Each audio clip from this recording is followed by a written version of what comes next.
Good afternoon, everyone.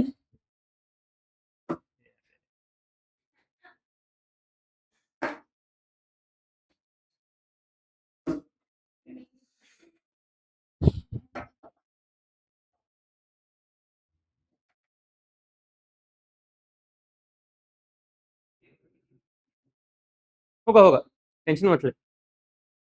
नहीं हुआ तो भी नोट्स तुम्हारे पास है, दिख तुमको सब रहा है। इसमें डिस्प्ले नहीं हुआ तो क्या हुआ? वैसे भी पूरा थियोरी है आज। यार पूरा थियोरी है। चलो ठीक है। थर्ड चैप्टर, उसका थर्ड चैप्टर खत्म होने को आ गया। ठीक है। तो in first unit if you remember, हम लोगों ने कुछ एंटरप्रेन्योर के बारे में कुछ पॉइंट्स थे वो छोड़े थे, objectives of a business and problems faced by a business. तो वो 2-3 पेज है एंड अभी लास्ट के 2-3 पेज है। Completely both of them are theory. Exam में एक्सपेक्ट करना आया तो 1 मार्क का क्वेश्चन आएगा। आई डोंट थिंक इसमें से ज़्यादा वेटेज होगा। वेटेज प्रोडक्शन फंक्शन में जैसे बोला था 2 लॉस का होगा एंड कॉस्ट फंक्शन में इनका होगा। They can either give you a numerical question और they can give you a interpretation based question. अभी आज जो हम सीखेंगे उसमें से एग्जाम में आने का चांस इट इज 1%, उससे भी कम है। ब्लैक स्वान क्वेश्चन चाहिए, आया तो आया नहीं तो नहीं। ब्लैक स्वान का मतलब नहीं मालूम रहेगा तुमको, रेयर। चलो, economies and diseconomies of scale. If you remember मैंने कुछ बोला था इकोनॉमीज ऑफ स्केल के बारे में। इफ यू रिमेंबर मैंने इकोनॉमीज ऑफ स्केल के बारे में कुछ डिस्कशन किया था। क्या होता है इकोनॉमीज ऑफ स्केल? क्या होता है इकोनॉमीज ऑफ स्केल? यार ये क्या होता है?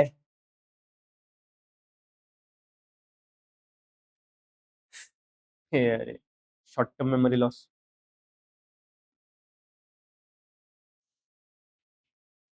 Economies of scale refers to the reduction in cost per unit as and when an entity expands its scale of operations। जब एक एंटिटी अपने scale of operation small scale से लार्ज स्केल प्रोडक्शन में एंटर करती है तब क्या होता है? उसको इकोनॉमीज ऑफ स्केल मिलते हैं। वाई? बिकॉज उसका कॉस्ट पर यूनिट कम हो जाता है। Let us understand how this happens.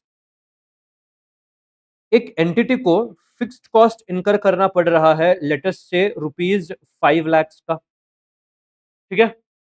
Now the entity has this one particular machinery जिससे प्रोडक्शन मैक्सिमम निकल सकते हैं कितने? 1000 units of goods during a specific period of time. 1000 unit के गुड्स निकल सकते हैं इस मशीन को यूज किया तो। Currently the entity is producing only 200 units. Suppose 1000 units per month का है। करेंटली एंटिटी कितना प्रोड्यूस कर रही है? 200 units per month entity produce कर रही है। तो please tell me, is it a case of under utilization और ओवर यूटिलाइजेशन? Thank you. तो this is under utilization of your existing machinery. Production कितना किया? कॉस्ट कितना है? What is the average fixed cost? 5 lakh divided by 200 units, 2500 per unit is your average fixed cost. ठीक है। अब suppose in the next year the entity understands how the machine works, क्या क्या उसने गलती की पिछले साल एंड पिछले महीने, and suppose in the next month the entity manages to do a production of 600 units. In the next month the entity manages to reach the production of 600 units. क्या फिक्स्ड कॉस्ट चेंज होगा? The answer is no. तो मुझे बताओ, during this month what is the average fixed cost? 5 lakh divided by 600 units, और average fixed cost is 833.33 per unit. तो ये business ने क्या किया? This business expanded its production from 200 units. ये चलना, this business expanded its production from 200 units to 600 units, and what did this business get in return? उसका जो cost per unit है वो गिर गया है. तो यही इसी मैकेनिज्म को बोलते हैं economies of scale. When your machine is under utilized और when your capacity to produce is under utilized, you expand your operations, your cost per unit falls down. ठीक है. अब सर इसमें हम लोगों ने एवरेज वेरिएबल एवरेज छोड़ो, variable cost को कंसीडर नहीं किया, सिर्फ फिक्स्ड कॉस्ट को कंसीडर किया. देख, वेरिएबल कॉस्ट जो है it will change in accordance with the production. ठीक है. मतलब इतना जाहिर सी बात है कि अगर प्रोडक्शन बढ़ाओगे तो वेरिएबल कॉस्ट बढ़ेगा ही, and that variable cost you can recover by quote a higher selling price. But अरे फिक्स्ड कॉस्ट प्रोडक्शन नहीं हुआ, अगर प्रोडक्शन ही कम हुआ तो प्राइस कैसे हाई चार्ज करोगे तुम लोग? इसीलिए in discussion of economies of scale we will always consider only and only your fixed cost. ठीक है. तो what do you mean by economies of? शाबाश, इसका मतलब ही नहीं लिखा मैंने, छोड़ो. Write down economies of scale. फिर से क्यों लिखो, इधर लिखा है ना, वही है मतलब इकोनॉमीज ऑफ स्केल का. लिखो उधर ऊपर टॉप पे अपने बुक्स में, please write down what do you mean by economies of scale. Logically लिखा रहना चाहिए, इधर किधर तो लिखा रहना चाहिए, याद है मेरे को. नहीं नहीं लिखा, छोड़ो, तुम्हें क्या करना है. देखो, economies of scale refers to reduction in the cost per unit as and when an entity expands its production or scale of operations.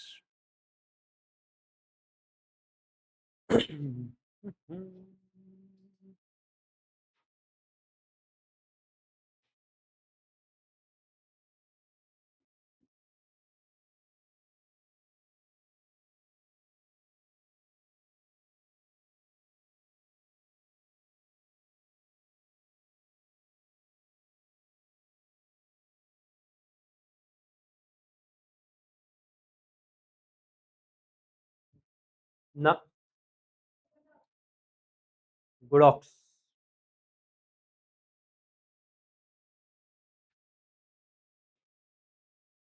इसका नाम गुडॉक्स है कि गुडॉक्स है? ये जी है ना, ये जी ना.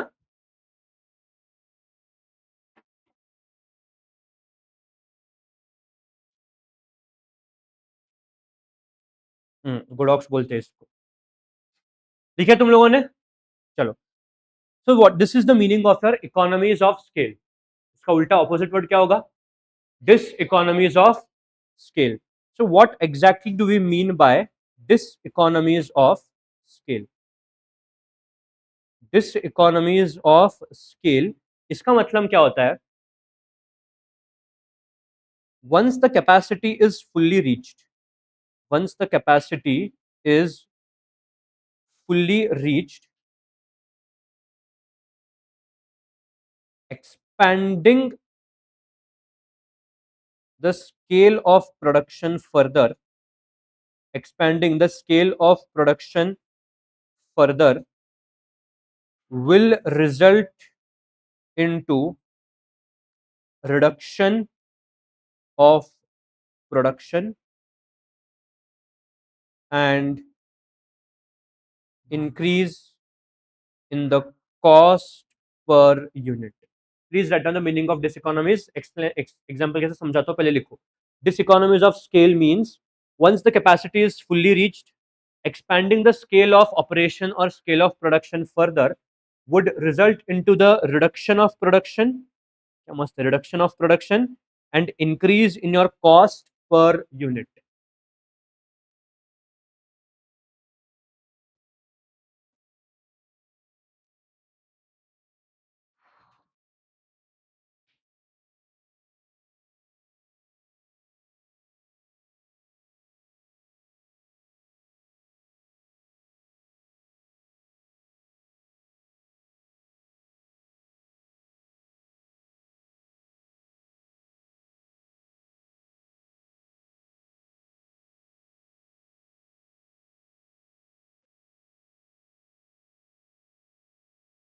ओके,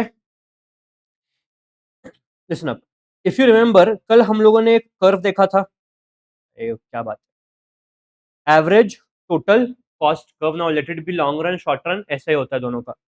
तो उसमें अगर तुमको याद है तो मैंने तुमको 3 डिफरेंट डिफरेंट एरियाज पढ़ाए थे। दिस एरिया इज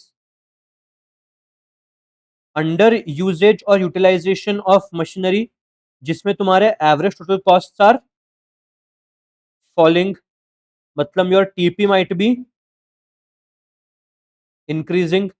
यहां पे तुम्हारा लोएस्ट पॉइंट पे रहता है एफिशिएंट यूजेज, टीपी यहां पे तुम्हारा मैक्सिमम रहेगा, and average total cost will be minimum at this point, and this stage is the over usage of machine, जहां पे तुम्हारा एवरेज टोटल कॉस्ट बढ़ेगा, एंड जाहिर सी बात है तुम्हारा प्रोडक्शन क्या होगा, यहाँ पे तुम्हारा प्रोडक्शन डिमिनिश या गिरेगा। Please tell me, by looking at the definition of economies and diseconomies, इनमें से कौन सा रीजन तक a firm will experience economies? Can you tell me up to which region, if I let us say for simplicity point A, B and C, can you tell me from ये curve के कौन सा region economies का रहेगा? A2, this region will be of your economies to scale. क्यों? Economies का मतलब क्या है कि पहले जो तुम्हारा प्रोडक्शन कैपेसिटी अंडर यूटिलाइज था, अब तुम उसको यूटिलाइज करोगे, एंड यूटिलाइज करने से क्या होगा, तुम्हारा एवरेज टोटल कॉस्ट गिरने लग जाएंगे और cost per unit will come down. तो वही यहाँ पे हो रहा है कि जैसे जैसे तुम प्रोडक्शन बढ़ा रहे हो during this under usage stage, your cost are falling and your production is increasing. तो ये रीजन होगा तुम्हारा इकोनॉमीज ऑफ स्केल। कहां पे तुम्हारा इकोनॉमीज ऑफ स्केल पूरा खत्म हो जाएगा? Your economies of scale will end at point B, and from B to C it will be diseconomies of scale. क्यों सर? डिस इकोनॉमीज का मतलब देखो ऊपर क्या लिखा है, once the capacity is fully reached, मतलब बी पॉइंट पे कैपेसिटी इज फुल्ली रीच्ड, उसके बाद भी अगर तुम तुम्हारा स्केल ऑफ ऑपरेशंस बढ़ाओगे, मतलब ओवर यूजेज ऑफ मशीन करोगे, तब जाके क्या हो जाएगा, प्रोडक्शन तुम्हारा गिर जाएगा एंड एवरेज बेसिस पे तुम्हारे कॉस्ट बढ़ जाएंगे। So this is the reason of diseconomies of scale. ठीक है, प्लीज नीचे ये फिगर बना देना। या wait wait wait wait wait, तुम्हारे नोट्स में ऑलरेडी ये रहेगा, बट कल मेरे हिसाब से मैंने कचरा लिखा, तुमने भी कचरा लिखा रहेगा इसमें। ये तुमने कचरा लिखा नहीं इधर पूरा, एवरेज कॉस्ट आर फॉलिंग, हाँ फिर सेपरेट बनाओ, एक कचरे में मत लिखो, इधर नीचे बनाओ, या ऊपर तुम्हारे नोट्स लिखे रहेंगे, यहाँ पे नीचे जगह है ना, वहाँ पे बनाओ। यहाँ पे क्या बनाओगे, रुको, ये बनाओ। वो इकोनॉमिक्स नहीं है, तुमको सी लग रहा है, वो रुको, ई करने दो मुझे, कुछ भरोसा नहीं है तुम्हारा, डेंजर हो तुम लोग।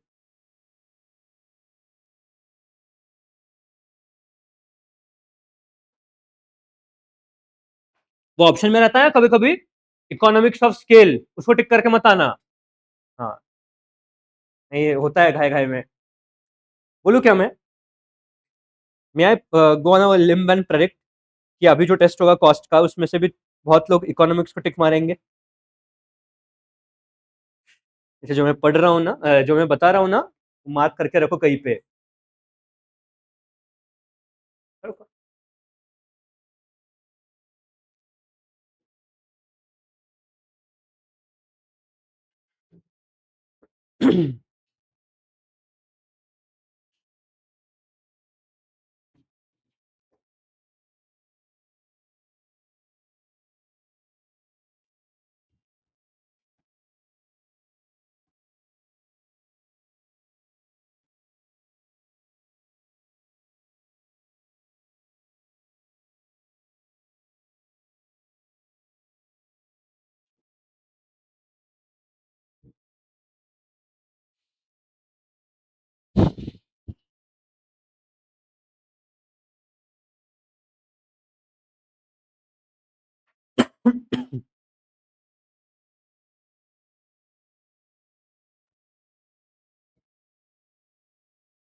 डन।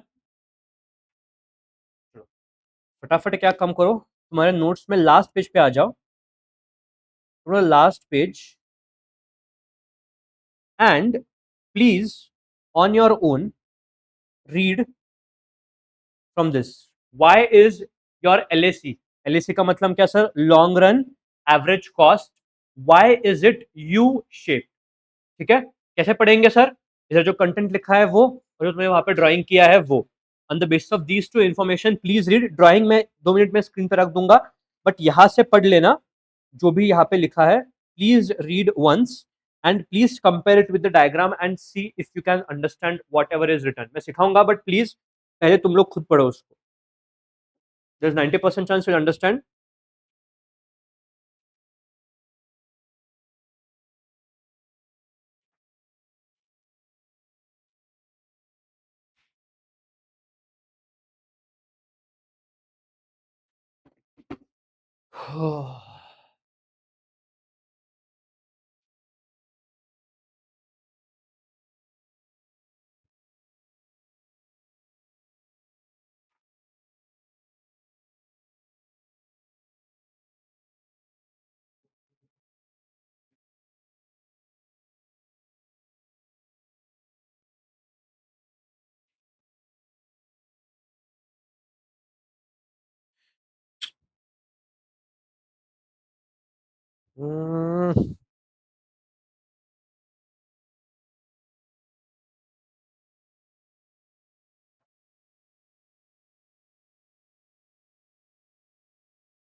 ठीक है, चलो let me pull up this graph and explain वहां पे क्या लिखा है।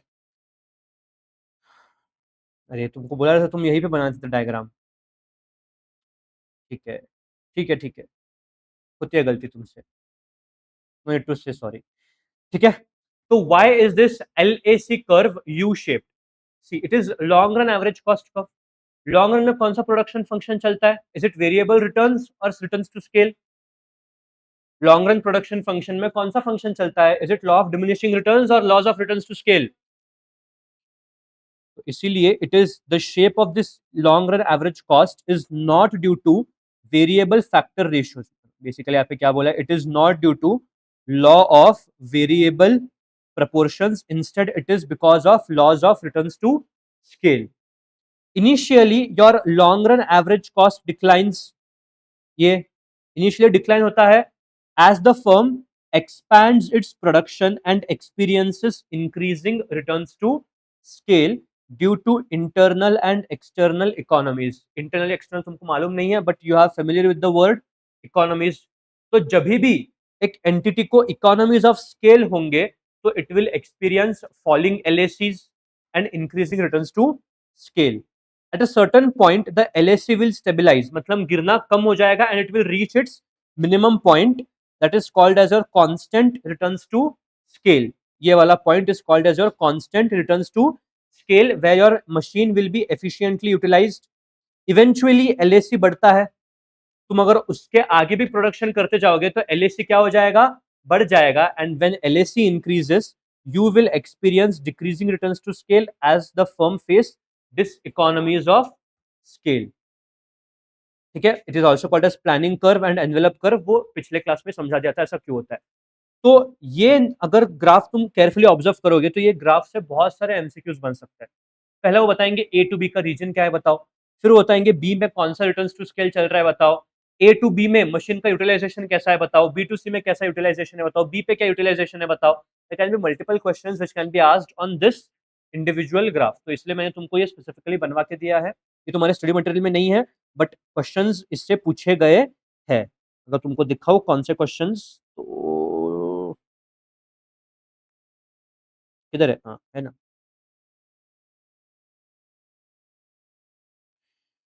ओके, अरे तुमको आग बंद करने के लिए बोल नहीं सकता, छोड़ो। Answer the following questions from 83 to 85। क्या है ये? Long run average cost curve, जिसमें 5 तरीके के अलग अलग पॉइंट्स हैं। Which region represents economies of scale? C D, A B, D E, B D. ये रीजन यहां पे इकोनॉमीज ऑफ स्केल है तुम्हारे region A B. Which region or point represents increasing diseconomies, neutralizing the impact of economies? Please wait. Read the question very carefully. Question ने क्या पूछा है? Which region or point represents increasing diseconomies, which will neutralize the impact of economies? Whenever I say diseconomies neutralizing the impact of economies, or economies neutralizing the impact of diseconomies, it means वहां पे ना तो economies है ना तो dish economies है। ऐसा कौन सा पॉइंट है? एंड कौन सा रीजन डिस इकोनॉमीज है? This reason D E is your diseconomies of scale. So questions can be asked in this format also. You should be able to understand कि कैसे इसको सॉल्व करते हैं। ठीक है, तो अपने ग्राफ में एक पॉइंट और ऐड कर देना। जो नीचे जो कॉस्ट का मिनिमम पॉइंट है यहां पे डाल दो diseconomies neutralise the impact of economies. Diseconomies neutralise the impact of economies.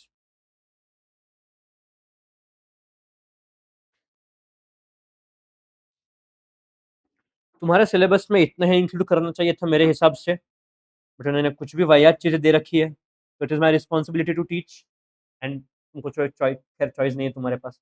But obviously I will give you the markings, कौन से पढ़ना है उतना पढ़ो, बस ज्यादा माथापुड़ी नहीं करने का। ये ग्राफ पढ़ने का इतना नहीं, दिस इज गुड। इधर आ गया, आ जाओ अभी। हाँ, इकोनॉमीज डिस इकोनॉमीज दो तरीके के होते हैं, internal economies, external economies. Internal diseconomies and external diseconomies, दोनों का मतलब क्या है? सी, whenever I say internal economies, internal मतलब क्या? It is specifically related to a particular entity। मतलब अगर टाटा मोटर्स ने अपना प्रोडक्शन बढ़ाया तो जो इकोनॉमीज, जो reduction in cost per unit Tata Motors को होगा, it will be called as internal economies. Sir external economies का मतलब क्या? By observing a certain player in the industry, Tata Motors को देख के, टाटा मोटर्स का एक्सपेंशन देख के मारुति सुजुकी, hyundai, वोक्सवैगन, इन सब ने भी क्या कर दिया? अपना एक्सपेंशन स्केल बढ़ा दिया। तो पूरे ऑटोमोबाइल इंडस्ट्री को जो reduction in cost per unit होगा उसको बोलेंगे एक्सटर्नल इकोनॉमीज। सर वो कैसे होता है, उसके लिए ये कचरा दिया है। Let's first understand internal economies. Internal economies is cost saving benefits which is specific to a firm due to its own expansion। अब सर एक्सपेंशन कैसे करेंगे? मैनेजमेंट अच्छा करो, टेक्नोलॉजी अडेप्ट करो, या अच्छे रिसोर्सेज को यूटिलाइज करो। सारे पॉइंट्स नीचे कवर किए गए हैं, will cover one by one. ठीक है, एक्सटर्नल इकोनॉमीज 2 मिनट के लिए रुक जाओ, पहले internal economies and diseconomies discuss कर लेते हैं। First comes technical economies and technical diseconomies. Whenever I use the word technical, I mean technological। Technical का मतलब क्या? टेक्नोलॉजिकल। सर अगर अभी मुझे एक्सपेंशन करना है, if I want to expand my scale of production, तो I should invest in better machines. जो मुझे मशीन्स यूज कर रहा हूँ वो अच्छे क्वालिटी के रहने चाहिए। मशीन में जो टेक्नोलॉजी यूज हो रही है, टेक्नोलॉजी शुड बी लेटेस्ट। क्यों? अगर पुरानी टेक्नोलॉजी है तो घटिया प्रोडक्ट निकलेगा। Latest technology, latest product, more efficient product. तो whenever I said technical economies, it means क्या, इकोनॉमीज कैसे होंगे, larger firms can invest in advanced machinery, automation, efficient production process, इन सब से क्या हो जाएगा, तुम्हारा कॉस्ट पर यूनिट कम हो जाएगा। And when there is efficient machine और द मोस्ट लेटेस्ट मशीन, तो तुम क्या कर सकते हो, एक लेबर जिसको वो मशीन का अंदर बाहर सब मालूम है, that labour is experienced in operating that machine, वो लेबर को तुम उस मशीन पे काम कराने के लिए दे दोगे। There will be two things from this, one specialisation of labour and division of labour.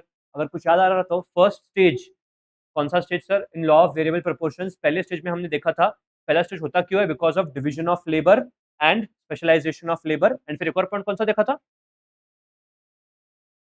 पढ़ के आए तुम लोग, indivisibility of factors, basically capital जो भी है। तो specialisation and division of labour will further improve your efficiency. इधर कुछ नहीं है, वो थोड़ा फॉर्मेटिंग एरर हो चुका है, तुम्हारे इसमें भी ऐसा ही आया है क्या, होने का नहीं।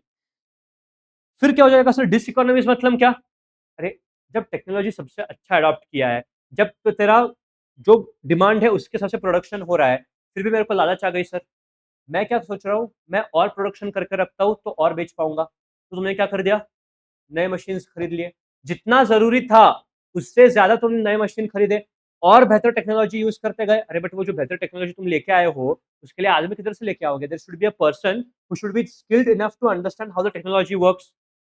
Just by bringing in advance technology तुम ऐसा नहीं बोल सकते कि मेरा प्रोडक्शन भी बढ़ेगा, अरे वो एडवांस टेक्नोलॉजी को चलाने के लिए कोई चाहिए ना, हाँ कि ना।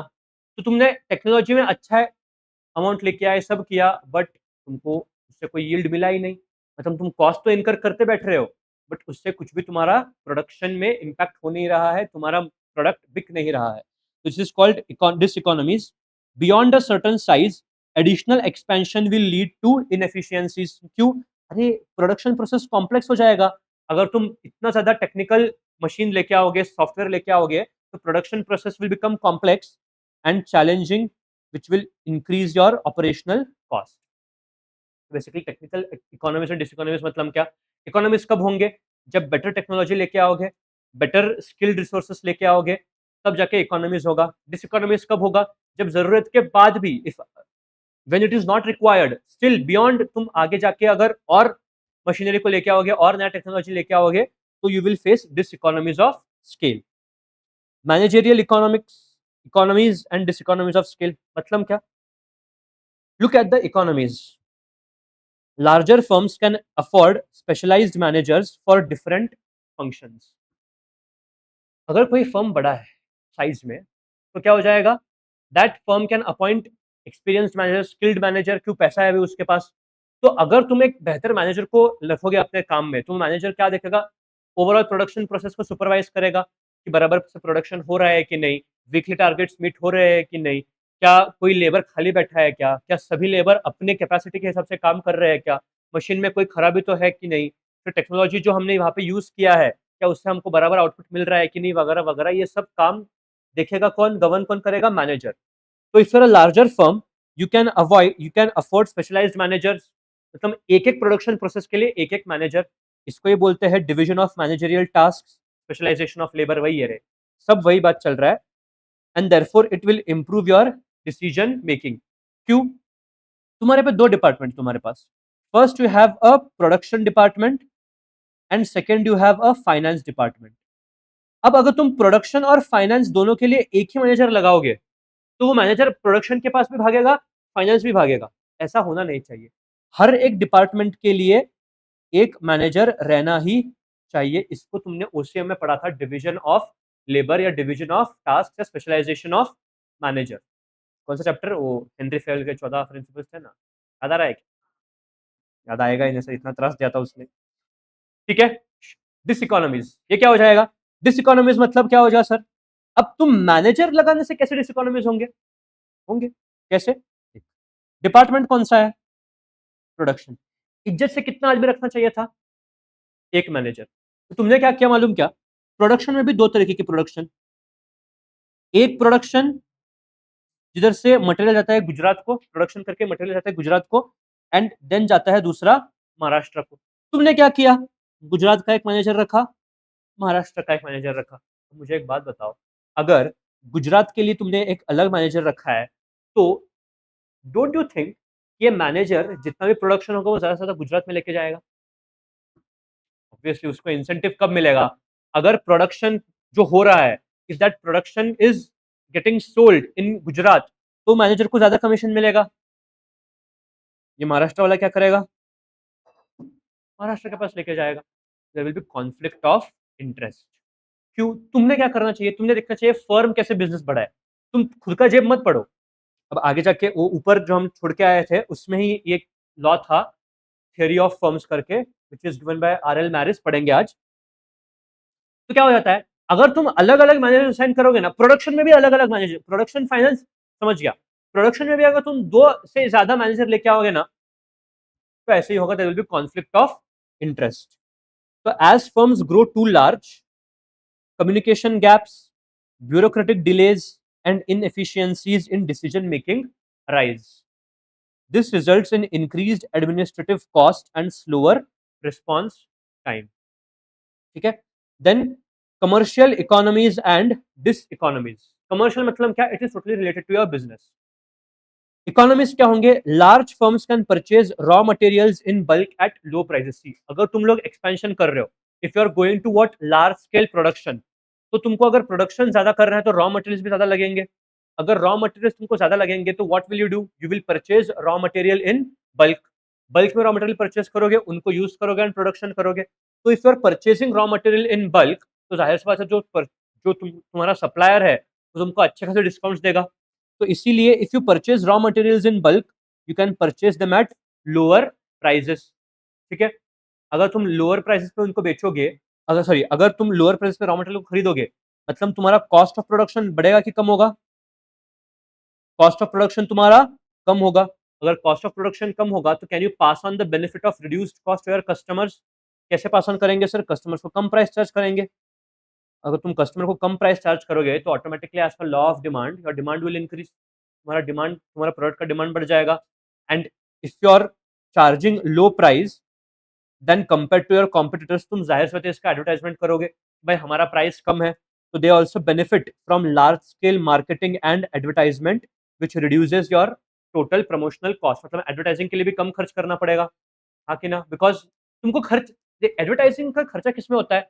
जितना ज्यादा एडवर्टाइजिंग ल्यूक्रेटिव होता है दिखने में, उतना ज्यादा खर्चा होता है। बट अगर मुझे एक बात बताओ, तुम्हारा प्राइस इतना कम है तो तुमको एडवर्टाइजमेंट पे ज्यादा खर्चा करने की जरूरत होती है क्या? तुम बस क्या लिख दो कि हम लोग ये प्रोडक्ट बेच रहे हैं इतने इतने रुपए में, बात खत्म। अपने आप, that is only your unique selling point. वो देख के कस्टमर आएंगे तुम्हारे पास, ऐसा नो? बट अगेन, हर एक कहानी को खत्म होना ही है। After an optimal scale, advertising and marketing costs में increase disproportionately. So what do you mean by increase disproportionately? देखो यहाँ पे, the cost you spend on advertising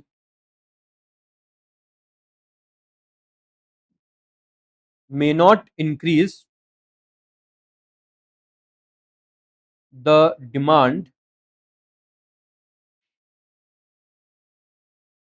for your product.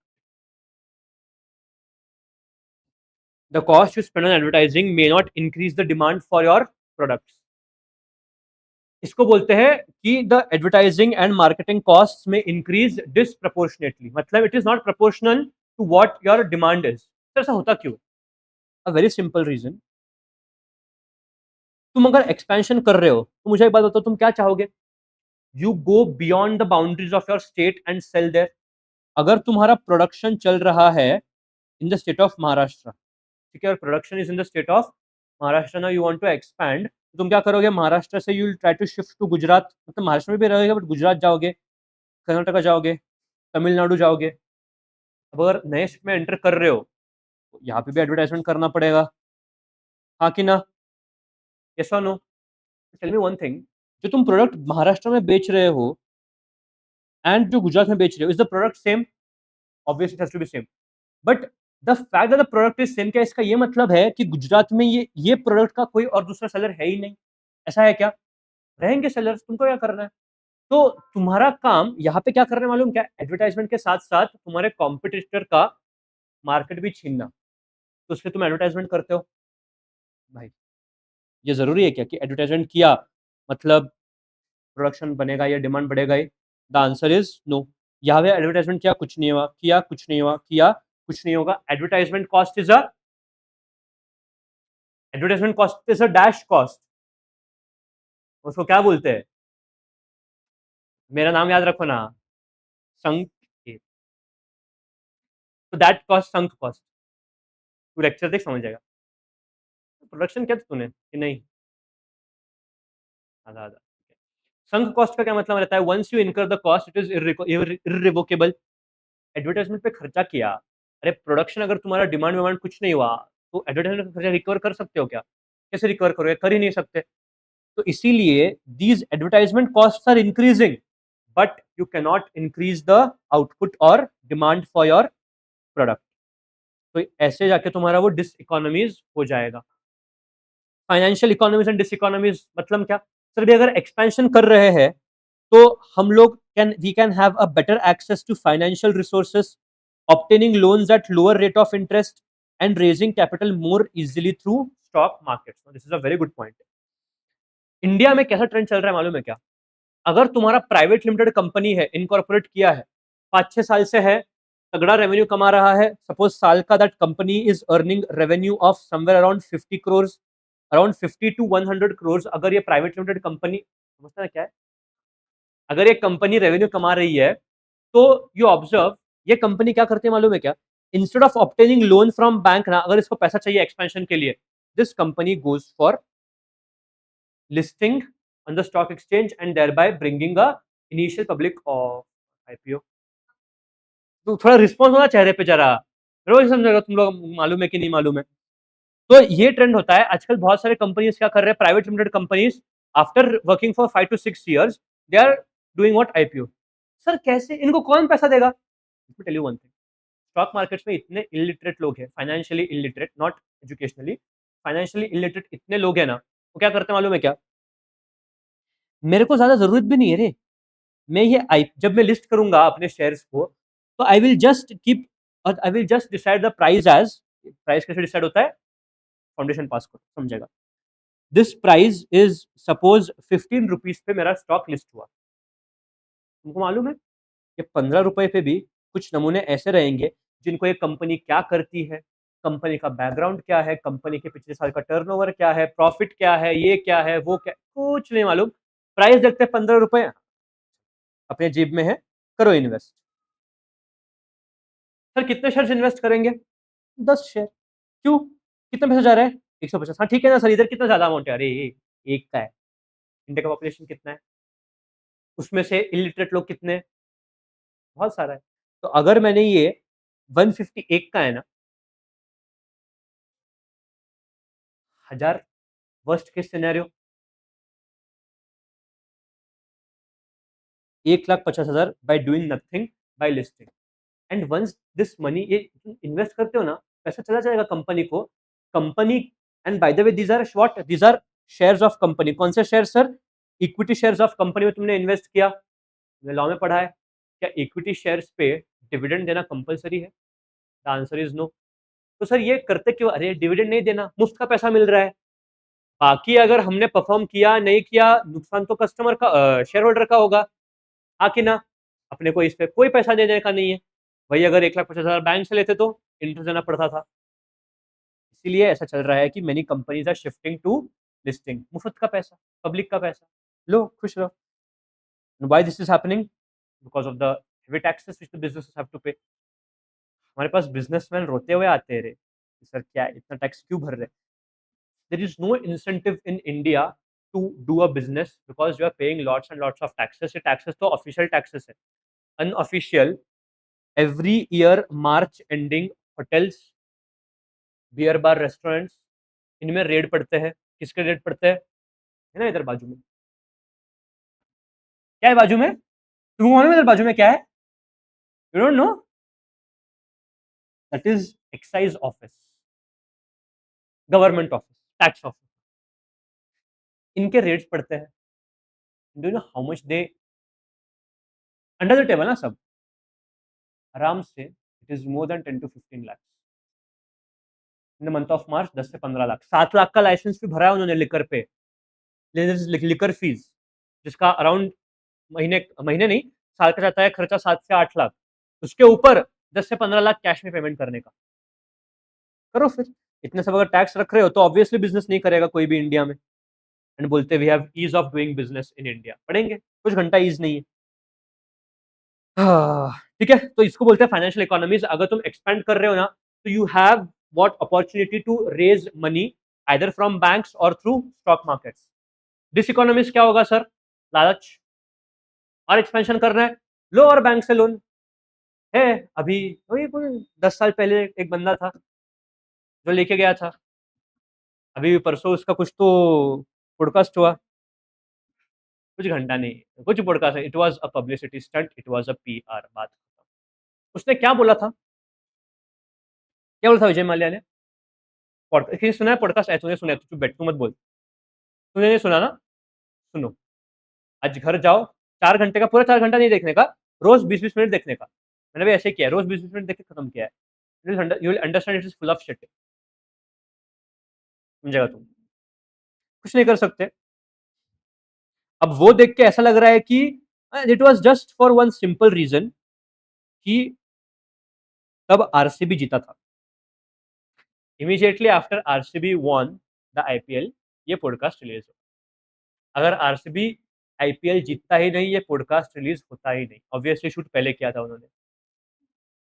जब आरसीबी जीता ना, lots of people were in that 7-7 कि भाई अपना अपना टीम जीत गया, अपना टीम जीत गया। तो अगर उस मोमेंट पे ये पॉडकास्ट गिर गया तो क्या होगा? Being the x owner of RCB, he will get sympathy from the public who was supporting RCB, and this was 10 to 15 years back, 10 years back roughly. तुम लोगों को मालूम भी नहीं है कि ये स्कैम क्या होता था। Now you are how much, 16 18 years, 18 years rough पकड़ लो। तुम जब 8 साल के थे तब ये हुआ था, एंड अभी तुम क्या करते हो? आरसीबी को सपोर्ट करते हैं सर। तो अगर कोई भी ऐसा पॉडकास्ट लेके आ जाए, तो जो यूथ है, जो पिछले 10 साल पहले 10 last 10 years which had no knowledge about what scam mister Mallya did, तो ऑब्वियसली उसका ही साइड लोगे कि अरे इतना पायस आदमी है, अभी ये परिवर्तन करना चाहता है, ये उसने गवर्नमेंट को पैसा वापस दे दिया, वो दे दिया, पब्लिसिटी। ठीक है, किधर से ये पॉइंट क्यों आया? ये diseconomies, beyond a certain scale dependence on external financing increases. तुम क्या करते हो? लालच में और पैसा बोरो करने जाते हो, but you become too big to fall. अगर एक्सटर्नल फाइनेंसिंग बढ़ाया, इंटरेस्ट पेमेंट्स तुम्हारे बढ़ेंगे, बट अगर वो एक्सपेंशन से तुम ओवर यूटिलाइजेशन कर रहे हो, डिसइकोनॉमीज फेस कर रहे हो, प्रोडक्शन हो नहीं रहा, बट तुमको ये इंटरेस्ट तो देना पड़ेगा, because interest is a fixed cost.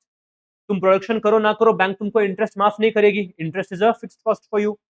तो बियॉन्ड अ सर्टेन स्केल तुमको ऐसे डिसइकोनॉमीज हो सकते हैं। Next is risk bearing economies and diseconomies. देख, तो हम लोगों ने बात किया, अब तक जो बात किया वो है अपने खुद के बिजनेस का expansion. So if I am in the business of automobile manufacturing, automobile manufacturing का एक्सपेंशन करूंगा। बट व्हेन आई से risk bearing economies, it means large firms with diverse product lines and markets spread risk. मतलब क्या? मैं क्या करूंगा? मेरा automobile manufacturing है ना, I will enter into a new line of business, that is the risk I am taking. अगर मैं नया बिजनेस लाइन में जा रहा हूं, तो इनिशियली हर एक फर्म को इकोनॉमीज होते ही है। एवरी बिजनेस, अगर तुमने स्टार्ट किया business, initially there will be always and always economies of scale. Why? Because initially जो भी प्रोडक्शन करोगे वही तुम्हारा प्रोडक्शन रहेगा, उससे पहले कंपेयर करने कोई प्रोडक्शन नहीं है तुम्हारा, तो स्टार्ट ही तुम लार्ज स्केल प्रोडक्शन से कर सकते हो। एंड उसमें से if the business is large, मतलब अगर तुम्हारे पास ऑलरेडी पैसा है, तो you can take this risk. This risk was taken by Jio. Why? When Jio was launched, it had the backing of Reliance Industries, which was a very large firm. तो जियो ने क्या किया था मालूम है क्या? जियो ने large scale, it was not production which was done by Jio, Jio is a telecom service. उसने क्या किया? It rendered services to large number of people. How it render it service to the large number of people? By providing the mobile data packs and talk time packs, जो है cheap rate पे दिया, कभी कभी तो free rate पे दे दिया। इससे क्या हो गया? उसने मार्केट पूरा एब्जॉर्ब कर लिया बाय डाइवर्सिफाइंग। अब जियो का बैकिंग किसने दिया था? रिलायंस इंडस्ट्रीज ने। अगर किसी कोई बैकिंग होता ही नहीं, तो it was not possible for Jio at all to take such a big risk and enter into this market by providing everything at a low cost when the competitors like Airtel and Vodafone, नहीं Idea, Vodafone नहीं था, Airtel and Idea were at a brilliant surge. उसका market खा लिया. उसके बाद Vodafone, idea ने तो रिकवर किया नहीं, एयरटेल ने अभी रिकवर कर चुका है Airtel, but Airtel also had to suffer huge losses. तो ये तुम्हारे इकोनॉमीज हो सकते हैं. तो डिसइकोनॉमीज क्या होंगे? If this diversification is poorly managed, मतलब क्या, अगर जियो ने, अगर आफ्टर पॉइंट ऑफ टाइम जियो, अभी जियो ने अपने असली रंग दिखा दिया ना, क्यों दिखाया? बिकॉज उसको डिसइकोनॉमीज नहीं होता था. फिर सॉरी, अगर उसने प्राइजेस बढ़ाए नहीं रहते अपने टॉक टाइम के, तो उसको डिसइकोनॉमीज ऑफ स्केल होता था.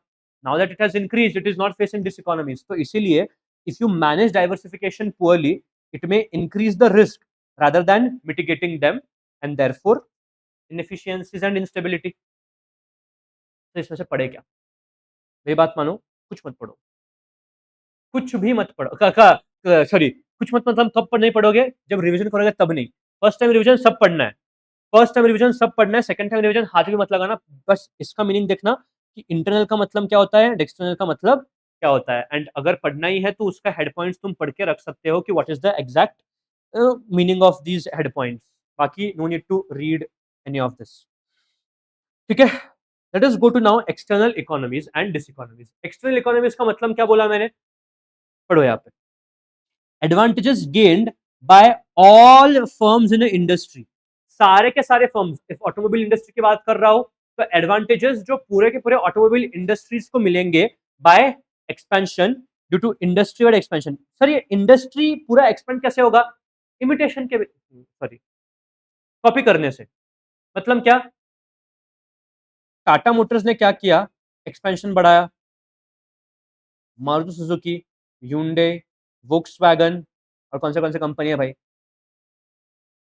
हाँ, निसान. चलता है निसान अभी भी?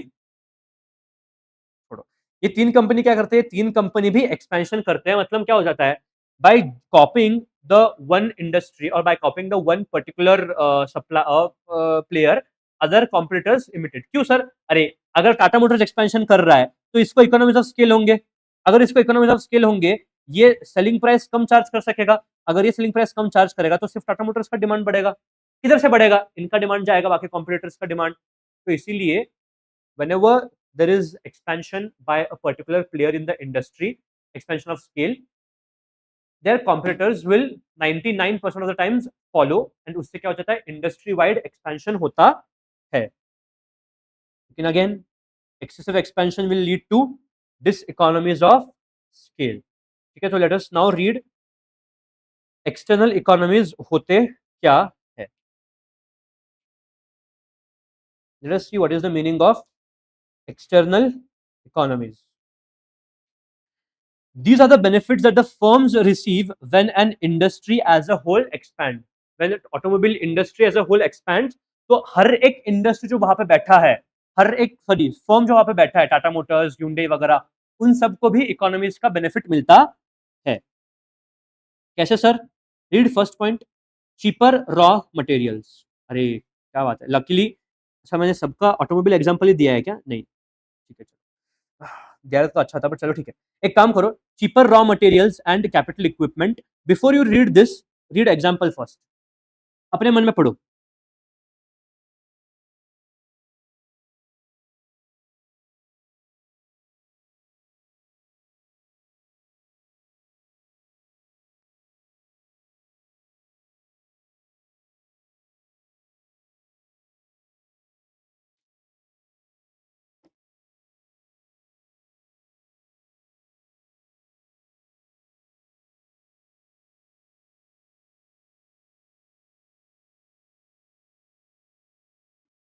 क्या लिखा है? In the automobile industry as demand for vehicle grows. मतलब अगर ऑटोमोबाइल इंडस्ट्री ने एक्सपेंशन किया तो उसका डिमांड बढ़ेगा. Suppliers of steel, tyres, electronic components, इनका भी डिमांड बढ़ेगा. क्यों? अरे गाड़ी बनने के लिए चाहिए ना स्टील, टायर, इलेक्ट्रॉनिक कंपोनेंट, सब चाहिए ना गाड़ी बनने के लिए. तो when I say automobile industry ना, look at the bigger picture. Not only the competitors, कौन से Hyundai वगैरह, वो सब नहीं, but right from the raw material which is required to make a car, उस इंडस्ट्री से लेके फाइनल डिलीवरी तक सारे इंडस्ट्रीज एक्सपीरियंस करेंगे इकोनॉमीज ऑफ स्केल। तो इससे क्या हो जाएगा, अगर सारे के सारे इंडस्ट्रीज एक्सपीरियंस करेंगे, जो रॉ मटेरियल लगता है प्रोडक्शन के लिए, it will be available at a cheaper cost. जो मशीन्स लगते हैं प्रोडक्शन के लिए, those will be available at a cheaper cost. अब रीड करो ये पहला point, as industries grow suppliers also expand their production. Sir कौन से suppliers? suppliers of raw material expand their production, leading to mass production of inputs at a lower cost. It is a ripple effect. एक अगर कोई particular firm expand करेगा, उसके competitors expand करेंगे, and totally पूरा industry, right from raw material sourcing till final goods delivery, सारे के सारे इंडस्ट्रीज एक्सपैंड करना चालू हो जाएंगे। टेक्नोलॉजिकल एडवांसमेंट पढ़ो, एग्जाम्पल पढ़ो। अब इंडस्ट्री जब मैं बोल रहा हूं ना, तो please have a wider picture. कौन सा wider picture? Sir raw material से लेके फाइनल डिलीवरी तक। एग्जांपल पढ़ो, टेक्नोलॉजिकल एडवांसमेंट।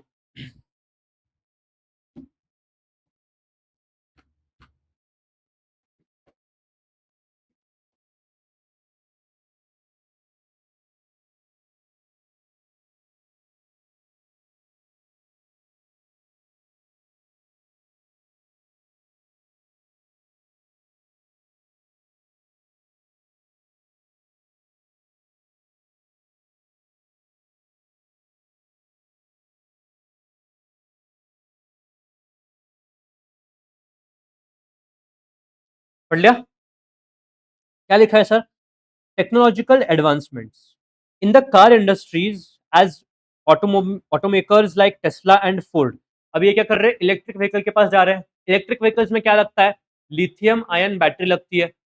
जो बैटरी मैन्युफैक्चरर्स है, अगर इनके कार का डिमांड बढ़ रहा है, तो भाई रॉ मटेरियल तो लगेगा कार बनाने के लिए अंदर।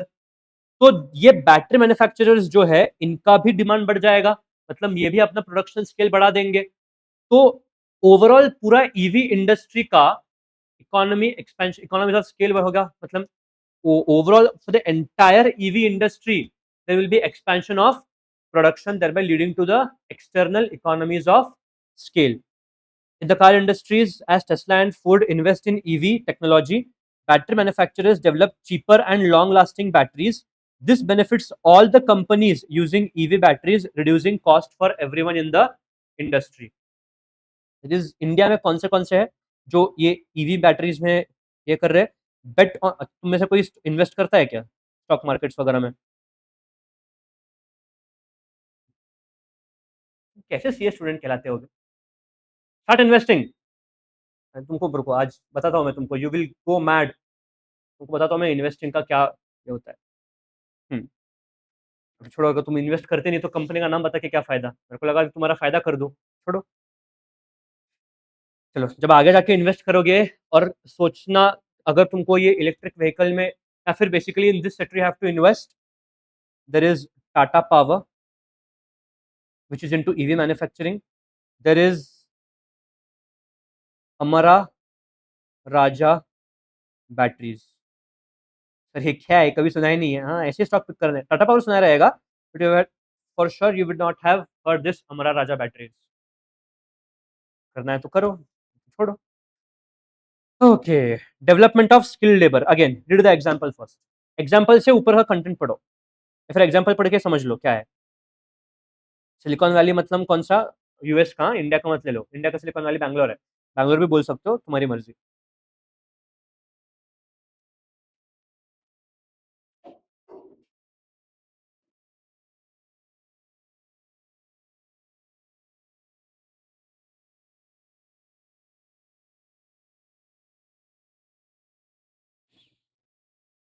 ठीक है, सिलिकॉन वैली कहाँ पे है? कैलिफोर्निया में है ना? ये और है, रुको, ये तो पोपट होने का। जितना मेरे को मालूम है कैलिफोर्निया में ही रहना चाहिए, शिफ्ट हुआ तो मेरे को नहीं मालूम। सिलिकॉन वैली ऑफ इंडिया नहीं, हाँ कैलिफोर्निया, थैंक यू। इंडिया में इट इज इन बैंगलोर। तुम कैलिफोर्निया लो या बैंगलोर लो, वाई डू यू थिंक वहां क्यों सिलिकॉन वैली मतलब क्या? क्या मालूम है क्या क्या रहता है वहां पे? आईटी कंपनीज रहते हैं वहां पे। आईटी कंपनीज, जो बड़े बड़े आईटी कंपनीज है वो सब उसमें है, एंड बैंगलोर में भी बहुत ज्यादा आईटी कंपनीज है। There is a tech park called as Manyata tech park. Has anyone heard of it? Manyata? तो कर्नाटका से है, बेशरम, तो सुना रहना चाहिए। There is a Manta Tech Park in Bangalore, which is a hub for all your IT companies. तो sir वही क्यों, उधर ही क्यों? क्योंकि रेट वाज नॉट डेवलप्ड। सी, जब भी तुमको एज अ एंटरप्रेन्योर बिजनेस करना है, तुम हमेशा वो एरियाज पकड़ोगे जो अंडर डेवलप्ड है, जहाँ पे लेबर चीप कॉस्ट में मिलता है, जहाँ पे लैंड का कॉस्ट कम रहता है। आज जाओ खरीदो बैंगलोर में लैंड, नहीं तुम्हारी नानी याद आई तो देखो। But Bangalore was not like this 10 to 15 years back. बहुत सारे मल्टीनेशनल कंपनीज आए, they located those areas which were under developed. माना टेक पार्क जहाँ पे अभी है ना, तुम वहां पे जाओगे, आप तुम्हारे नीचे गिर जाएंगे, टू बिग। कितने लोगों को टर्फ पे क्रिकेट खेलना पसंद है? वो क्रिकेट खेलना नहीं पसंद बच्चों। लड़कियों को मैं समझ सकता हूँ, लड़कों तुम शक करवा रहे हो कि तुम वाकई में लड़के हो कि नहीं। If you are fond of playing cricket ना, there is a terrace turf, मतलब ऑन द 20th फ्लोर, पूरे आकाश में देर इज अ टर्फ। आकाश मतलब वो बादल में को बीच नहीं, यहाँ टेरेस पे देर इज अ टर्फ जो कंस्ट्रक्ट किया है, एक बिल्डिंग के टेरेस पे टर्फ कंस्ट्रक्ट किया है। अलग वाइब है, अलग वाइब, मजा, बहुत मजा आता है। मैं गया हूँ, तुम लोग छोड़ो, तुम जब जाओगे तब जाओगे। Coming back to this point, why Bangalore, why Silicon Valley was selected? क्यों? वहां पे पहले जो लेबर अवेलेबल था वो चीप था, land was available at easy rates. तो इसीलिए when industries grow at a specific location, जब इंडस्ट्रीज कोई भी एक स्पेसिफिक लोकेशन पे ग्रो होना चालू होती है, तो local workers develop expertise in specialised task. अब अगर मेरे को एक बात बताओ, बैंगलोर का जो more than 50% of the population है पूरा इसी में है, आईटी एंड सॉफ्टवेयर। 50 छोड़, I can say 75 with guarantee. More than 75% of Bangalore population is in this only. क्यों? अरे जो इंडस्ट्री है तुम्हारे पास, जो इंडस्ट्री ग्रो हो रहा है आईटी सेक्टर, उससे रिलेटेड काम करो ना तुम लोग। अब आईटी कंपनीज है, ठीक है, तब ग्रो हो रही थी 10-15 साल पहले, आईटी कंपनीज ग्रो हो रही थी, एस्टेब्लिश हो रही थी, देवर ऑफरिंग जॉब्स। अगर उस टाइम पे तुम लोग कोई और कोर्स करते, उस टाइम पे सीए क्यों किया तुम लोगों ने? वहां पे था ना आईटी, तो चुपचाप आईटी करके उधर जॉब लेना। तो इसीलिए जब भी कोई एक पर्टिकुलर रीजन में एक इंडस्ट्री, एक कंपनी नहीं इंडस्ट्री, क्यों? एक कंपनी अगर वहां पे खड़ा रही तो उसको इंडस्ट्री नहीं बोले जाए, unless it is monopoly. IT sector is not monopoly till now. तो आईटी एंड सॉफ्टवेयर के इतने बड़े बड़े कंपनीज वहां पे है, तेरे को दिख रहा है सामने अपॉर्चुनिटी है, वो छोड़ के तू सीए करते बैठ रहा है। पुणे में नहीं है, पुणे में सीए ही करो तुम लोग, ठीक है? तो when there are industries offering you jobs of that nature, local workers will always develop expertise in that particular field जो भी है वहां पे। तो इससे क्या हो जाएगा sir? Development of skilled labour. अगर लेबर स्किल्ड है मतलब क्या सर? देखो ये इकोनॉमी से कैसे इम्पैक्ट होता है, देखो suppose this is a area 1 2 3 4 5, 5 industries है, ठीक है? ये 5 इंडस्ट्रीज ने क्या किया? ये कारनामा चालू किया ऑफ आईटी कंपनीज। ये लोग है, इसको मल्टीप्लाइड बाय 100 करो, उतना नहीं बनाऊंगा मैं अभी। ये क्या करेंगे? ये कंपनी में जाएंगे जॉब करने के लिए, जॉब करने के लिए, ठीक है? एंड बहुत सारे लोग क्या करेंगे, इसी आईटी कंपनी से related he they will upgrade their skilling. मुझे एक बात बताओ, अगर ये skilled workforce, the workforce which is skilled in information technology, अगर एक एमएनसी जो यूएस में ऑपरेट कर रही है, अगर उसको मालूम पड़ा कि भाई ये ऐसा रीजन है बैंगलोर का जहां पे स्किल्ड वर्कफोर्स मुझे मिल रहा है for information technology and software, don't you think new companies will be setting up here? Multinational company setup होंगे, हाँ कि ना? होंगे कि नहीं?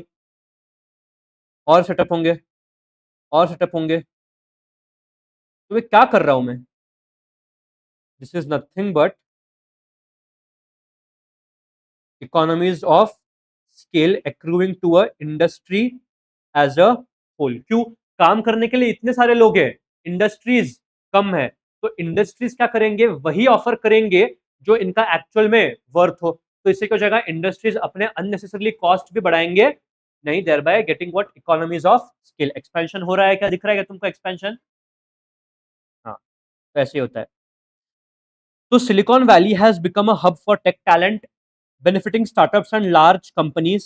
Engineers, programmers, designers are readily available. क्यों? अरे वहां के लोगों ने वही किया है, बीटेक, एमटेक जो भी है, and therefore it will reduce your hiring and training cost. Sir training cost तो समझ आ जाता है, क्यों ट्रेनिंग कॉस्ट कम हो जाएंगे, ऑलरेडी ट्रेन दे रहे हैं वो, उनको डायरेक्टली फील्ड पे उतारो। हायरिंग कॉस्ट क्यों कम हो जाएंगे, हायरिंग कॉस्ट का मतलब क्या रहता है, हायर करना।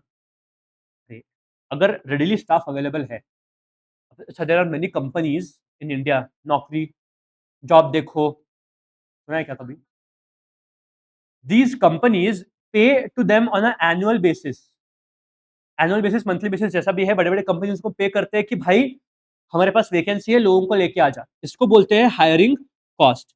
बट जो एरिया है बेंगलोर का, अगर वहां पे ऑलरेडी तुम्हारे पास स्किल लेबर अवेलेबल है, मतलब you have to not search for labour, you have to not pay anyone to get your labour, हाँ कि ना, तो हमारे हायरिंग कॉस्ट भी क्या हो जाएंगे, कम हो जाएंगे। नेक्स्ट, ग्रोथ ऑफ एंसिलियरी और सपोर्टिंग इंडस्ट्रीज, सिर्फ वो इंडस्ट्री नहीं, उसके एंसिलियरी इंडस्ट्रीज, मतलब क्या, सपोर्टिंग इंडस्ट्रीज मतलब क्या, एग्जांपल पढ़ो, वही बोला ना, रॉ मटेरियल से लेके फाइनल डिलीवरी तक।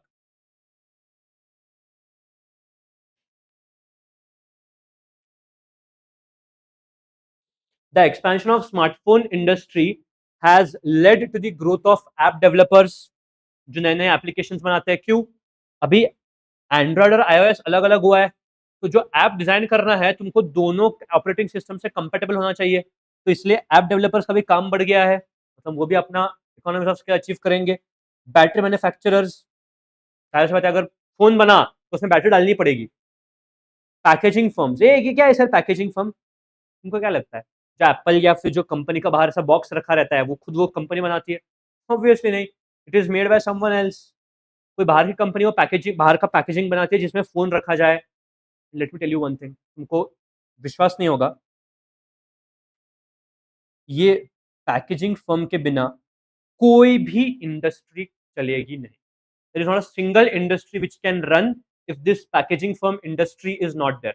क्यों, छुट्टा बेचोगे क्या,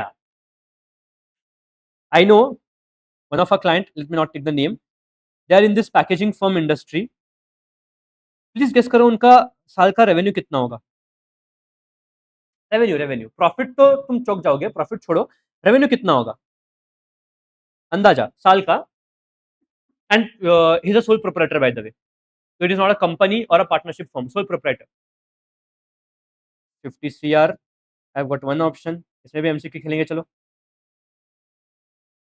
चलो ठीक है, रेंज बनाते हैं, 10 to 20 CR, 40 to 60 CR, 60 to 120 CR, none of the above,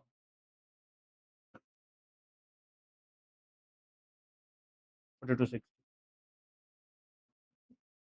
radio चौंकने के लिए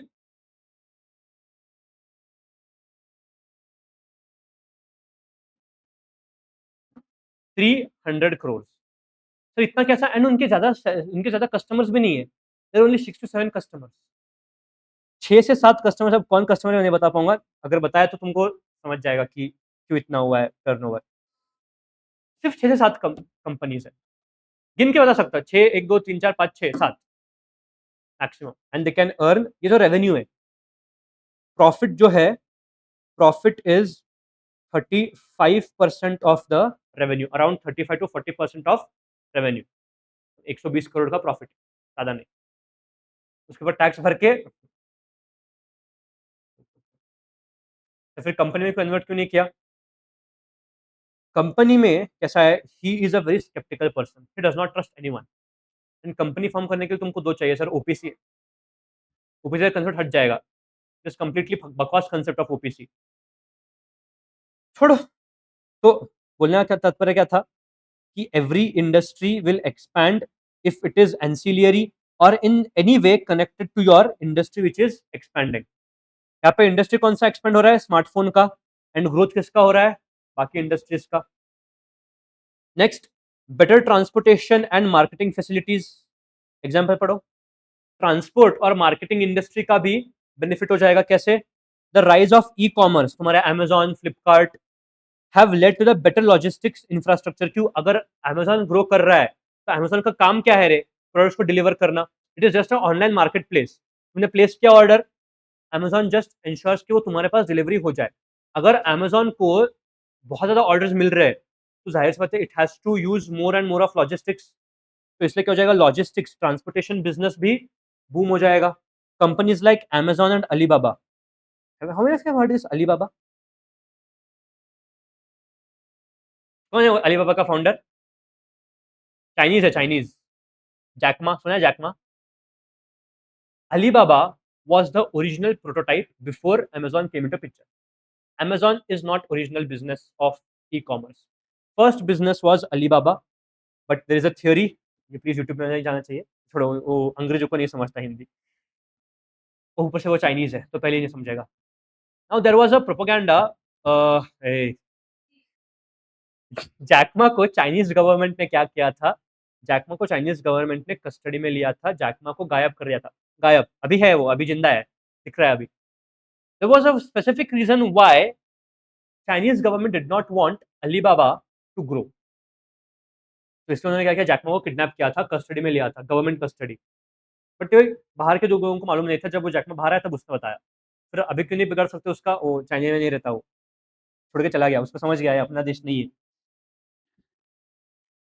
ठीक है, तो when a industry expands, the transportation sector, logistics sector, insurance, packaging, हर एक एंसिलरी सेक्टर भी ग्रो करती है, इसको बोलते हैं external economies. And last, economies of information. Please read the example. Economies of information मतलब क्या, इंफॉर्मेशन शेयर करना, उससे कैसे इकोनॉमीज होंगे, पढ़ो। In the pharmaceutical industry, firms collaborate with the research institutions, benefiting from shared studies on drug development and regulatory requirements. COVID-19 जो था, उसका जो वैक्सीन था, do you know which company developed this in India?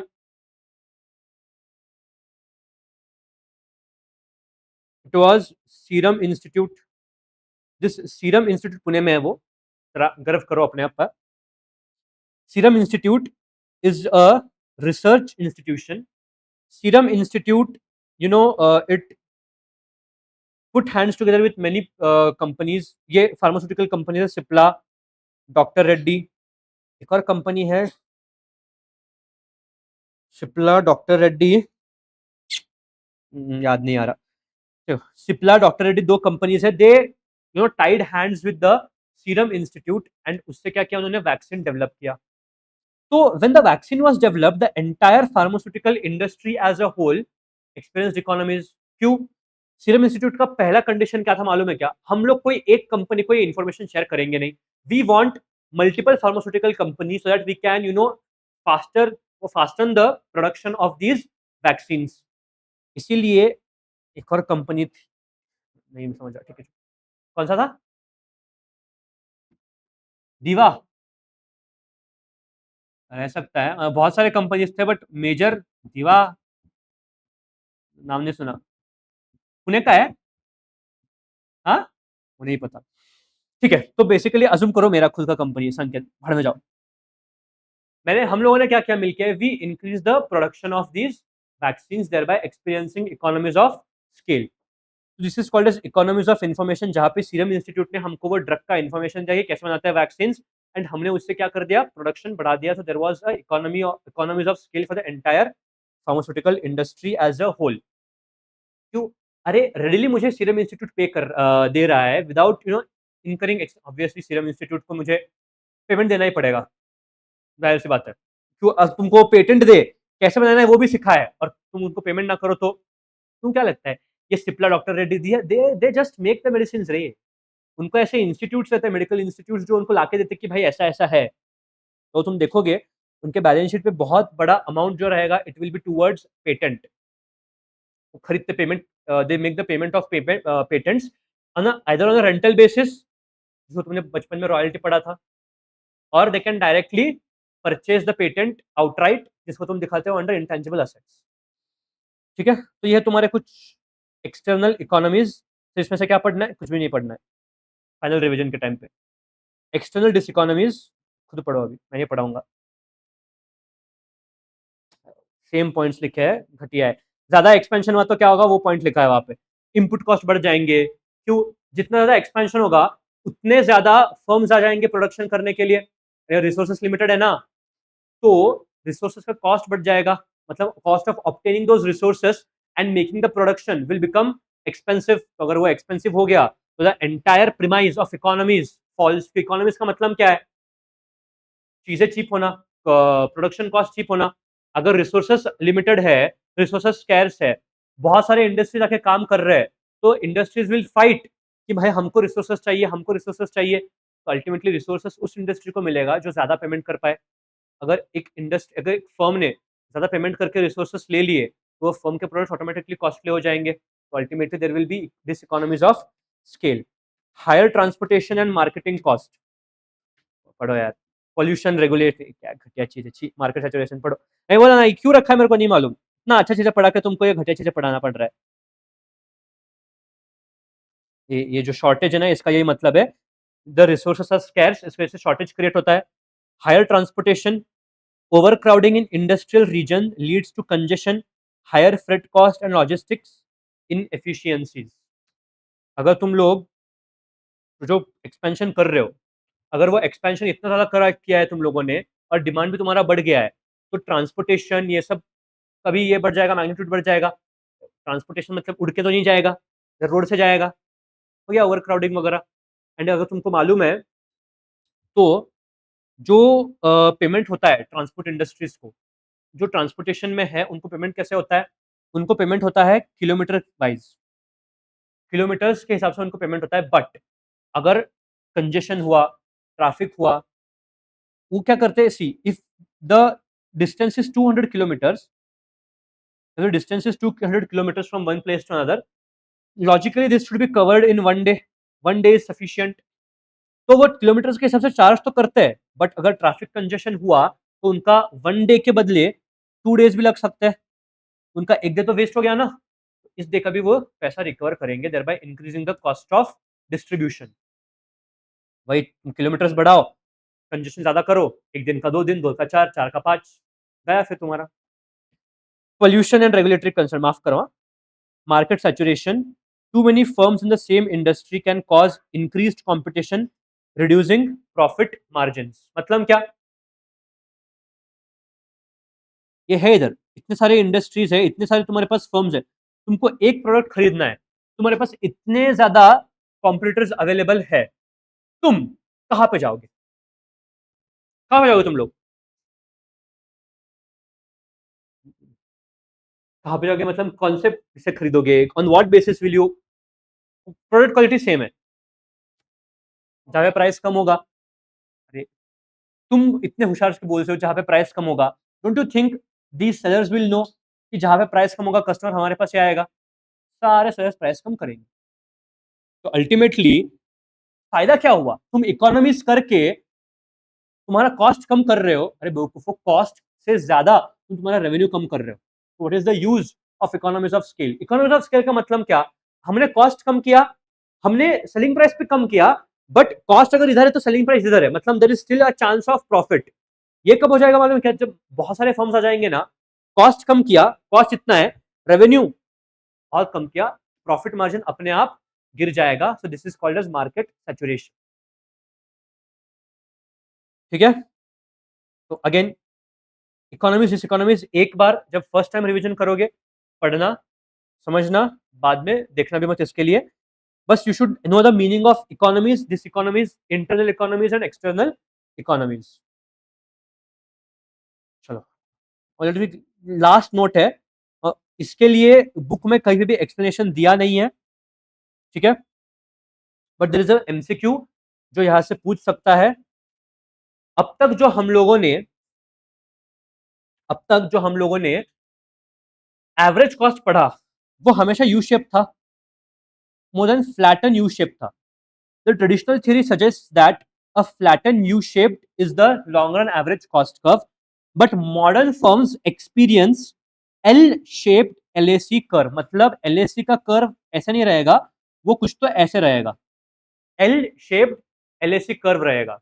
ऐसा क्यों होता है sir? There is only one reason, यहाँ पे दिया है, where costs fall initially but do not rise significantly at high production levels due to continuous economies of scale. Please समझ लेना, डायग्राम नहीं पूछेंगे, लॉजिक भी नहीं पूछेंगे, बस इतना पूछेंगे कि modern there is which type of curve, L shaped curve. Logic दे रहा हूं, देख एल का शेप कैसे होता है, एल का शेप एल से कैसे होता है सर, बेशर्मो. अगर तुम केयरफुली ऑब्जर्व करोगे तो पहले ये कर्व गिर रहा है, मतलब this shows falling costs due to economies of scale, falling cost due to economies of scale. ये उसका सबसे मिनिमम पॉइंट है, हाँ कि ना. अब जो हमने कर्व देखा था ना वो कैसा था, ऐसा था.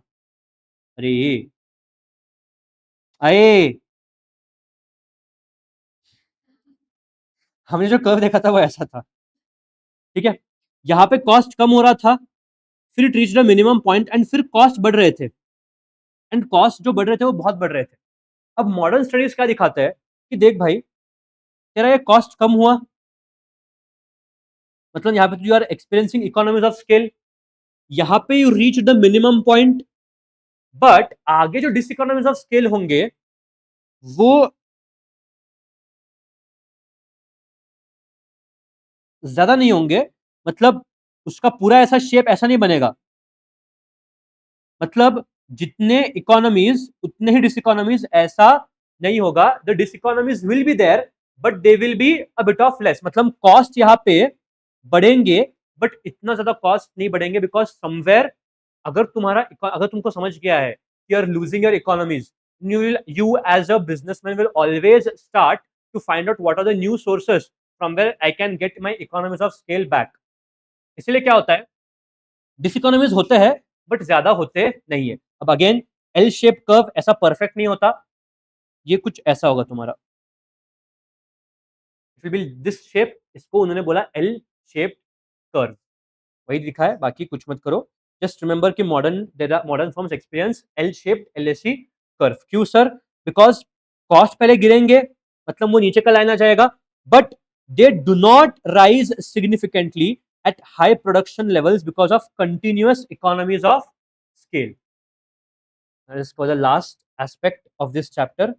और कल से हम लोग नया चैप्टर चालू कर सकते हैं.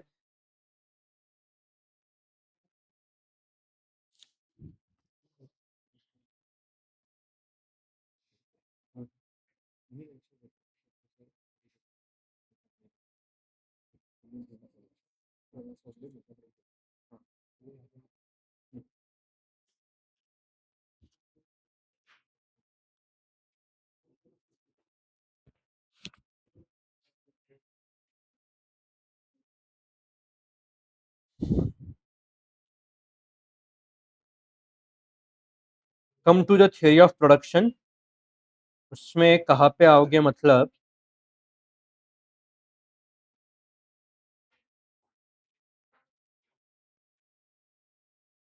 come up to page number 3.8, organic objectives of enterprise or business.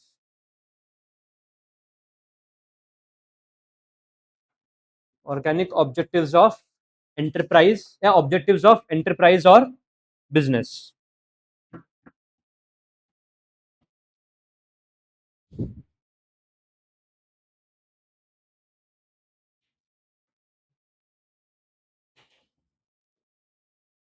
हे भगवान,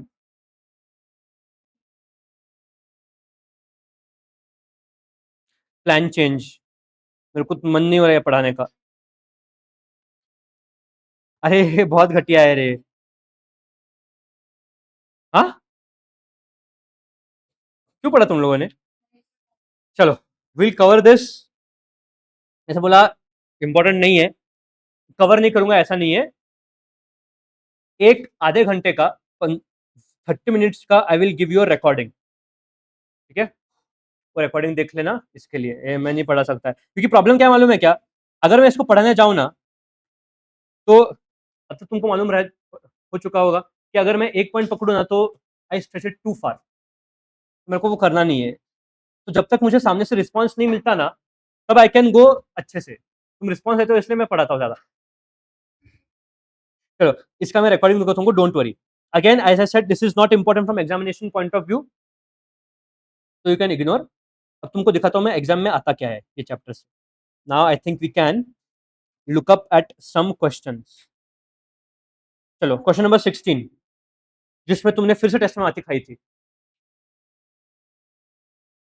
The form of capital which performs its function in producing in a single use and is not available for the further use. मतलब क्या, raw materials तुम्हारे ये सारे तुम्हारे होते हैं circulating. Circulating मतलब क्या सर, इधर यूज हुआ, यूज खत्म हुआ, फिर से यूज लगेगा, यूज हुआ खत्म हुआ, फिर से यूज लगेगा. इसको बोलते हैं सर्कुलेटिंग कैपिटल. फिक्स्ड कैपिटल मतलब क्या, एक बार लेके आओ, it will be there with you only. एक मार्क का क्वेश्चन आया इधर, वो जो ऑब्जेक्टिव है वो वाला. पहला ही पॉइंट था, it is organic objective, but ठीक है चलो डोंट वरी. हाँ ऑर्गेनिक ऑब्जेक्टिव है. क्या हो रहा है, मार दो उसको एक बार का. The minimum quantities of various inputs that are required to yield a given quantity of output is called what? ये रिमार्क हो गया तुम लोग. Which of the following, please, यहाँ पे तुम लोगों ने माती खाई थी, not true, true, except ये पढ़ने में. Which of the following is not true about a relation between average product and marginal product? जब भी इसका क्वेश्चन आए, जिसमें तुमको बोला था जब तक ये नहीं करोगे तब तक you are bound to go wrong. TP, MP, AP. MP maximum है यहाँ पे, AP is equals to MP and MP is 0. Stage 1, 2, 3. चलो पढ़ो. What is not true about MP and AP? When your average product rises, मतलब कौन सा sir, जब तुम्हारा ये एपी रेड कलर का लाइन, जब ये एपी बढ़ रहा है as a result of increase in the quantity of variable input, marginal product is more than average product. Please observe carefully. यहाँ पे यहीं पे दिखा सकता हूँ, उधर जाऊँ, यहाँ पे तुम्हारा एपी बढ़ रहा है, हाँ कि ना? तो जब तक एपी बढ़ रहा है ना बच्चों, तब तक MP is always above your AP, मतलब MP is always greater than your average product. So when AP rises as a result of increase in the quantity of variable input, your marginal product is more than average product. This is correct. This is true. When AP is maximum, MP is equal to AP. यहाँ पे तुम्हारा AP maximum होता है जहाँ पे MP is equals to AP है, तो ये भी सही है. When your AP falls, मतलब कौन सा पॉइंट सर, ये AP अपने मैक्सिमम पे पहुंचने के बाद फॉल होता है, 2 लाइन लिखा के दिया था. कर्व मैक्सिमम के बाद फॉल होता है, मिनिमम के बाद राइज होता है. तो मैक्सिमम के बाद एपी यहाँ पे नीचे गिर रहा है. When AP falls, MP is less than AP. दिख रहा है क्या? MP is less than AP, तो this is also correct. When AP is negative, अरे ये एपी नेगेटिव हो ही नहीं सकता, तो इसलिए दिस स्टेटमेंट इज फॉल्स और नॉट ट्रू. मस्त है. Total product starts to decline in which stage of production? ऊपर देखो कब डिक्लाइन हो रहा है, स्टेज टीपी स्टेज 3. तो स्टेज 3 में it starts to decline. Returns to scale refers to what?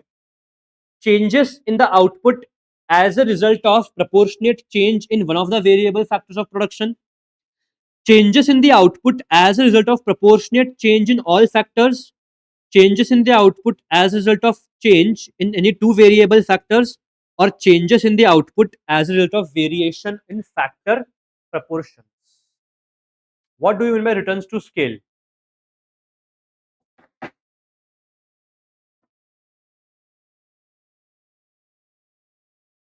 Is it option A, B, C या D? क्यों अगर बंदे ने मार्क किया इसीलिए? गलत गया बेटा तू. रिटर्न्स टू स्केल कौन सा फंक्शन है? Long run function. In long run all factors of production are variable, मतलब all factors of production are allowed to change.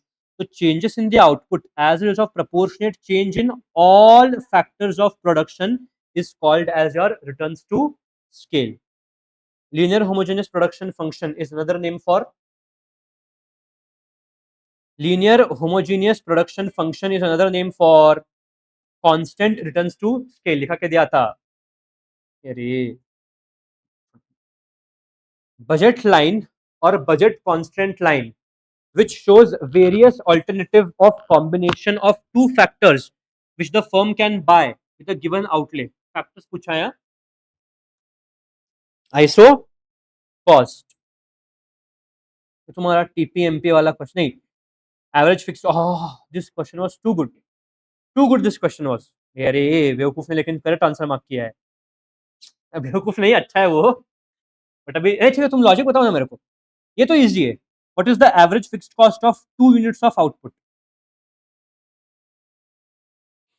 Sir किधर है सर टोटल कॉस्ट दिया एवरेज फिक्स्ड कॉस्ट दिया ही नहीं है अरे नमूनो ये क्या है what is this at 0 units you are incurring certain cost जब प्रोडक्शन 0 है तुम कौन सा कॉस्ट इनकर करते हो fixed cost so total fixed cost is 200 और टोटल फिक्स्ड कॉस्ट इज ₹200 पूछा है what is the cost for 2 units of output तो AFC is equals to 200 upon 2 is equals to 100 and this question was gem of a question diminishing marginal returns कब occur होता है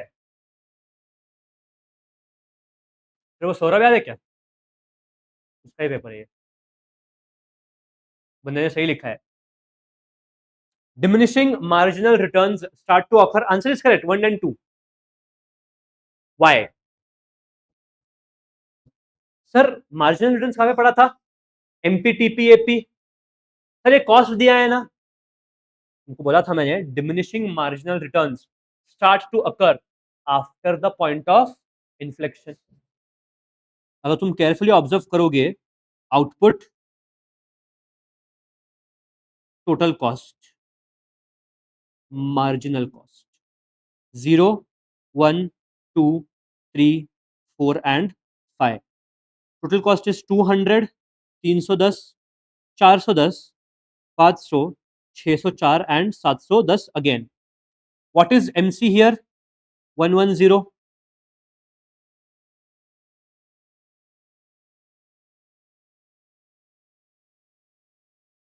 106 अरे नहीं बेवकूफ ने गलत लिखा है गलत है अच्छा क्या चलो where is your MC lowest MC lowest कहां पे है यहां पे और MC is if your MC is lowest at 3 units of output it means this is your point of inflection क्यों पढ़ा था MC lowest कब होता है at point of inflection when MP is maximum MC is lowest मतलब यहाँ पे MP तुम्हारा maximum है हाँ कि ना तो after reaching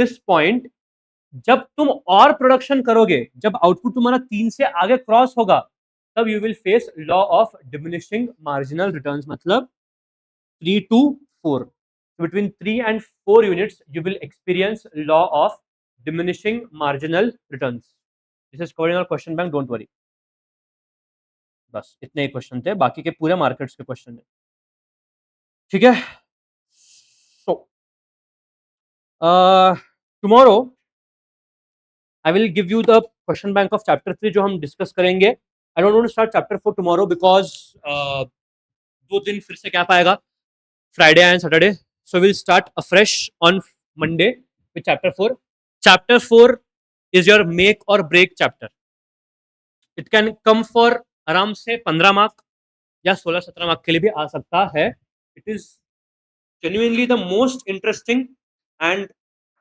the most difficult also